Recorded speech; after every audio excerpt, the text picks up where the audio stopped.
Estás en Sin Tacos ni Corbata, de Radio USACH 94.5.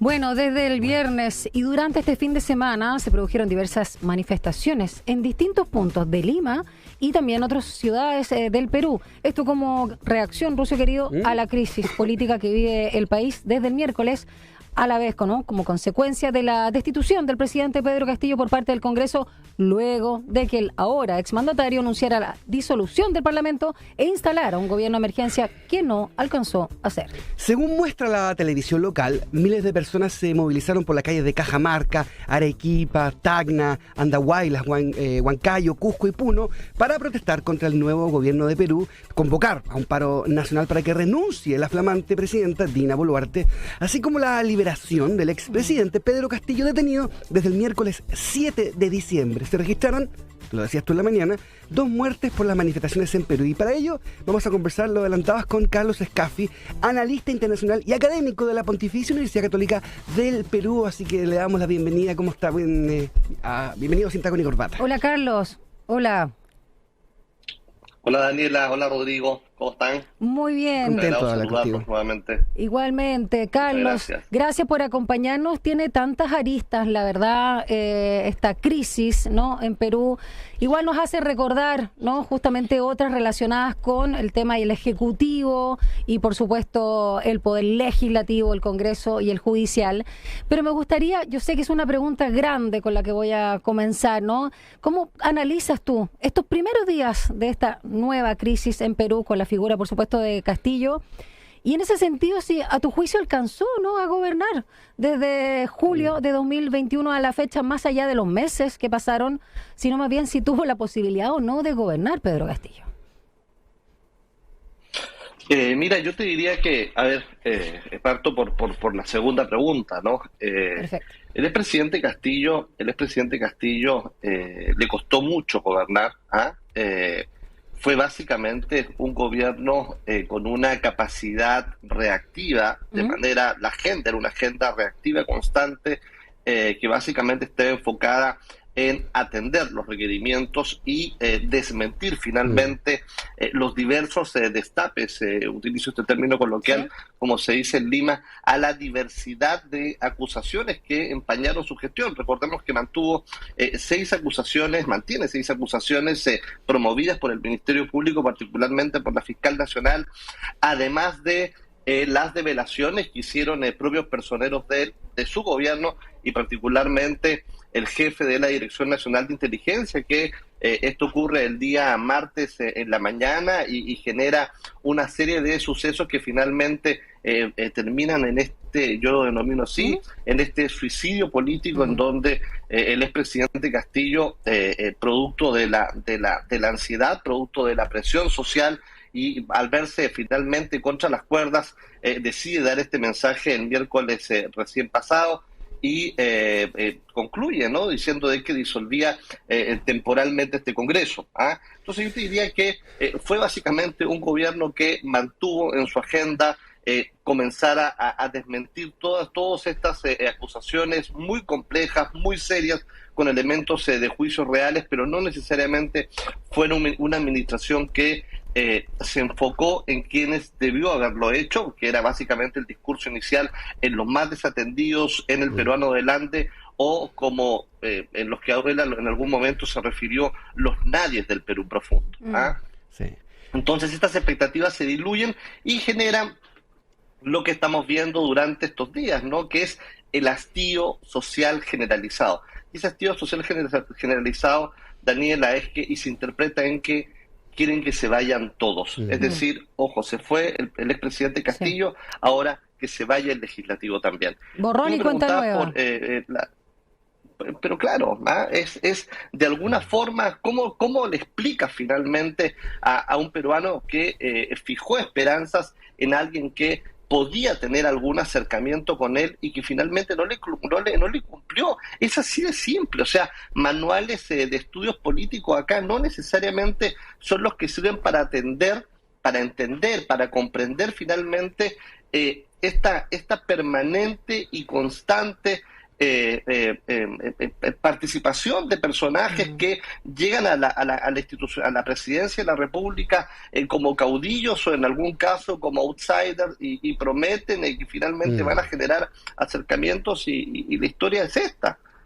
Profesor, para entender el cuadro aún más completo, porque uno ve a Perú, ¿no?, en el último tiempo, y los presidentes o están muertos, o presos, o fugitivos. Y pasó esto recién. ¿Qué pasa en el Perú con su sistema político que termina siempre así la situación? Mira, a ver, ahí hay que hacer un poquito de docencia. Voy a hacerlo básicamente en cuatro momentos solamente. Mira, la democracia peruana ha demostrado ser muy débil, muy delicada. Y es que tiene, fíjate, Rodrigo, dos botones, o mejor dicho, dos palancas que te pueden activar básicamente que se resquebraje la institucionalidad de la República. Esas dos palancas, una es la cuestión de confianza y la otra palanca es la vacancia por incapacidad moral. Ambas palancas forman parte del ordenamiento constitucional y ocurre que cuando a un gabinete, o mejor dicho, a dos gabinetes de un mismo gobierno, el Congreso le niega la confianza, ya sea porque van a presentar alguna iniciativa legislativa o simplemente porque se van a presentar, como lo va a hacer el gabinete de la presidenta Dina Boluarte, liderado por el presidente, por el primer ángulo, se le niega la confianza.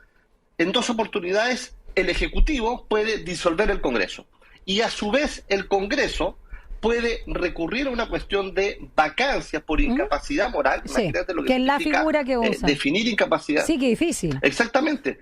Con 87 votos de 130 parlamentarios. Entonces uno dice, oye, pero ¿por qué siempre esto? Y aquí les decía por estas cuatro razones. Primero, porque Perú ha mantenido en la práctica un sistema semiparlamentario, un sistema político presidencialista, y ahí en 200 años Perú no ha logrado resolver el escenario de un gobierno sin mayoría en el Congreso. La segunda razón, la figura de la vacancia, que se las acabo de explicar. La tercera, la hiperfragmentación, Daniela, de la política peruana, muy hiperfragmentado. Hoy tenemos un Congreso hiperfragmentado. Y cuarto, esta corrupción constante y transversal. Esos son los principales. Ahora, Carlos, entonces, no estaba la atribución desde el Ejecutivo, en este caso de Pedro Castillo, para, por ejemplo, cerrar el Congreso. O sea, en este caso era inconstitucional. Claro, por eso te decía, fue un suicidio político. Exacto, dispararse los pies. El presidente fue presa de sus demonios, porque él cuando dice voy a disolver temporalmente, voy a decretar un gobierno de excepción, primero no lo podía hacer, y ahí no lo podía hacer, y segundo, él tenía que tener elementos de juicio que respondan y sustenten que efectivamente el Congreso le había negado la confianza, la cuestión de confianza que se le expliqué, a dos gabinetes. Eso no había ocurrido. Por lo tanto, Castillo fractura el orden constitucional y cae en una figura de flagrancia. Por eso que cuando sale del Palacio de Gobierno a la hora de dar este escueto y gravísimo mensaje a la nación, es detenido, pasa inmediatamente detenido, lo llevan a la prefectura de Lima y después llega al cuartel de la Diroes, donde hoy comparte espacio con el expresidente Fujimori. Entonces imagínate, Daniela, la precariedad, la debilidad, este enteleque, la presidencia de la República, presidente, y te acuestas como detenido. Carlos Scafi, analista internacional y académico de la Pontificia Universidad Católica del Perú, nos acompaña esta mañana para hablar justamente de lo que está pasando en Perú. Ya nos vamos a ir a lo más reciente, ¿no? Justamente con las reacciones a este mandato, ¿no?, que está haciendo de una forma también bastante particular Dina Boluarte. Pero quiero seguir deteniéndome en la figura de Pedro Castillo. Recuerdo, no sé si te pasó a ti, Rucio, cuando uno ve este video, llama mucho la atención o la figura de él como muy casi autómata en la lectura. Yo te diría que parecía incluso el locutor AM de la vieja escuela, de cómo hablaba y cómo se expresaba, y algo que sin duda no pasó colado, Carlos, que habla mucho el lenguaje corporal, cómo le temblaba la mano con el papel, ¿no?, que estaba leyendo.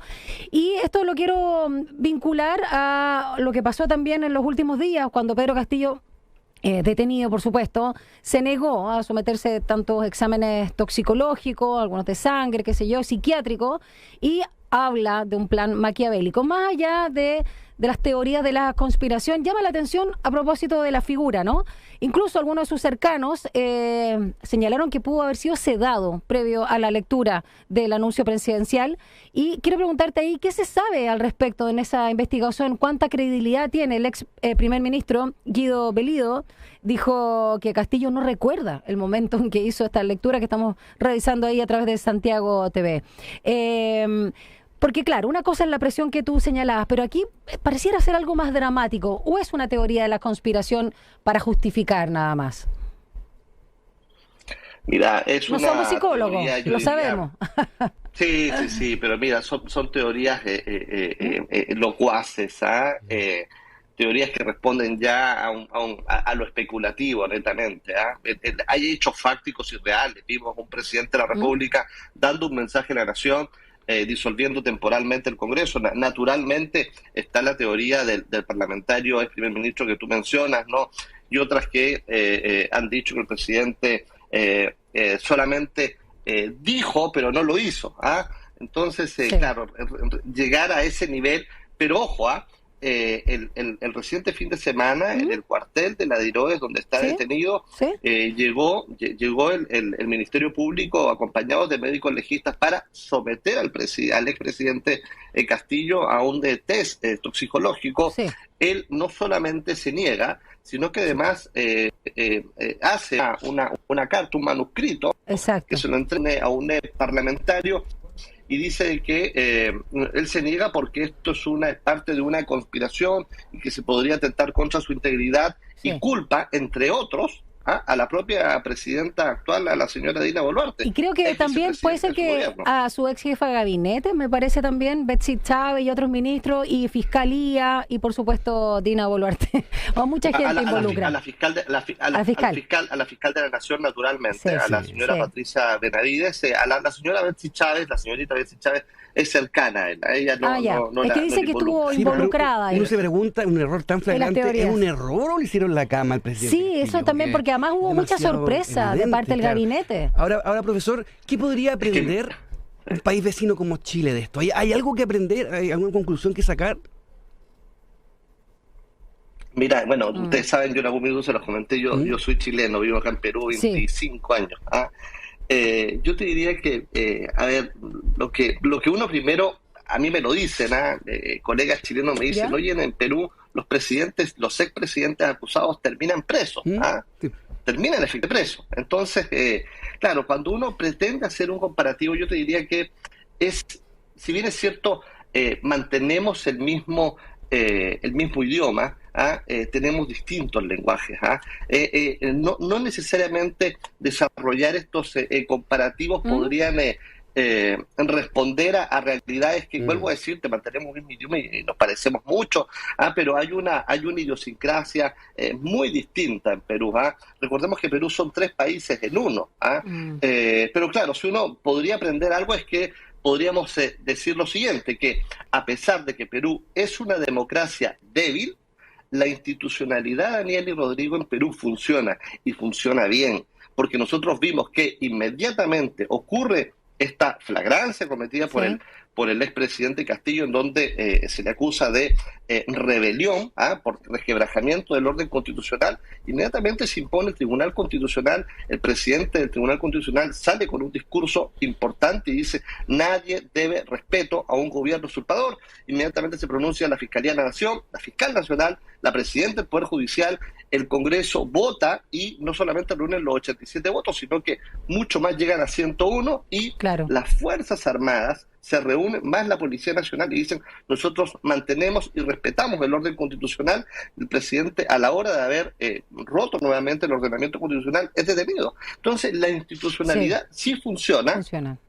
Y tú me preguntabas si podríamos aprender algo. Sí, siempre se puede aprender algo. Que en Perú lo político no necesariamente salpica lo económico. Yo siempre voy a decir eso, lo voy a suscribir. Nosotros monitoreamos constantemente el desempeño no solamente del sector empresarial peruano, sino también de la inversión chilena, y la verdad las cosas es que este ha sido un año muy bueno para la inversión chilena, para nuestros inversores acá, y además para la empresa chilena. A pesar de esto, y es que Perú lo supo hacer, divorció en el año 85 al 90 lo político de lo económico. Y claro, Perú mantiene hoy una inflación cercana a los 8 puntos, nosotros estamos cerrando con 12 en Chile, y eso es básicamente por contingencia económica internacional. Naturalmente que esto genera pánico, el ruido político permanente genera pánico, pero la economía peruana ha demostrado ser sólida, con independencia fiscal, con un buen manejo macroeconómico, con 7 décadas de crecimiento sostenido a un ritmo de 3.7. Perú va a cerrar este año entre 2.7 y 3%. Sí. Carlos, también brevemente a propósito del anuncio, lo estábamos viendo ahí en CNN, justamente a la presidenta Dina Boluarte, ¿no?, que ya ha anunciado que va a presentar al Congreso un gobierno técnico, sin políticos de peso. Eso fue lo que anunció. ¿Cómo podría ser esa apuesta? Y insisto en lo que comentábamos al inicio, ¿no?, esto de proponer adelantar también las elecciones generales para abril 2024. Claro, uno dice adelantar, pero en la situación en que están ahora, uno se pregunta si ella también a su vez tendrá la capacidad de gobernar durante este periodo, a menos que haga unos cambios o unas propuestas realmente que puedan apaciguar las aguas, porque se ve muy complejo. Mira, la presidenta Dina Boluarte, esta abogada de 60 años que tiene conocimiento de cómo funciona el Estado. Recordemos que ella trabajaba, ¿no?, antes de vincularse con Perú Libre, partido del que fue expulsada. Se vinculaba como funcionaria del registro civil en Perú, del RENIEC en Perú. Conoce cómo funciona el Estado, y ella, fíjate que si bien parte su administración con algún grado no necesariamente con mucha agilidad política, hemos visto que se ha tomado su tiempo, y de hecho ella pide plazos, que la verdad las cosas, como estaba en la situación y como estaba estos reclamos sociales de manera que estaban creciendo, y este fin de semana lo hemos sentido mucho más en Andahuaylas, murieron 2 personas, sí. Dos jóvenes murieron. Dina Boluarte podría pasar como una presidenta de la transición. Ella y el gabinete que tiene, que ojo, es un gabinete paritario con 8 mujeres presentes en carteras importantes. También el gabinete de ella yo lo califico como un gabinete de tecnócratas, muy necesario por lo demás, en donde viceministros, subsecretarios para nosotros ascienden a ministros de Estado, como por ejemplo la Canciller de la República y el ministro de Hacienda. Va a necesitar también ella manejo político, va a necesitar generar consensos. Su gobierno debería ser el de los grandes acuerdos, pero principalmente entendió algo que la sociedad, los peruanos, consecuencias, testigos generalizados reclamaban, que reitero, es que se vayan todos. Y es así que, vuelvo a decirte, se demora, ella asume el día miércoles, y recién ayer en un mensaje a la Nación breve, alrededor de las 12 de la noche, plantea el adelanto de elecciones. Claro. Y este adelanto de elecciones se daría en abril del 2024, pero ojo, no es un adelanto de elecciones tan fácil. Este adelanto de elecciones, el Ejecutivo presenta un proyecto al Congreso, sí, pero es el Congreso quien en 2 legislaturas va a requerir 87 votos de una Cámara que tiene 130 para desarrollar este proyecto de adelanto de elecciones. Entonces, esto va a durar cerca aún 16 meses. A lo menos 16 meses. Entonces, idealmente podría darse en abril, podría darse en mayo del 2024 o tal vez en junio, pero claramente está quitándole presión. Eso significa que en ese adelanto de elecciones se van todos, es decir, lo que muchos peruanos en este minuto, sobre todo en el centro del Perú, piden a gritos. Queremos que se vayan todos porque se sienten hastiados, se sienten defraudados. Sí. Absolutamente. Queremos agradecerte por este análisis una vez más, querido Carlos Scafi, analista internacional, académico de la Pontificia Universidad Católica de Perú. Además nos encanta porque, claro, tienes las 2 visiones, nos puedes hacer entender también, ¿no?, cómo es la dinámica de la política en el vecino país del Perú. ¿Tú estás en Lima mismo ahora? Yo estoy en Lima mismo, así es. Ya. ¿Cómo es el ambiente? Ay, así como, para terminar, ¿cómo lo sienten las calles? Mira, el ambiente es como el cielo de Lima. Sí. Maravillosa, le dice el cielo de Lima, lúgubre, panza de burro. Es así. No puedo negarte que extraño el sol de mis cerros porteños de Valparaíso. Más encima porteño. Carlos Escafi. Un abrazo. Un abrazo, cuídate mucho y estamos en contacto. Arriba el Perú, carajo. Chao. Gracias. Chao. Muy amable. Es bonito Lima. ¿Tú conoces? Sí. Sí, ¿no? Me encanta.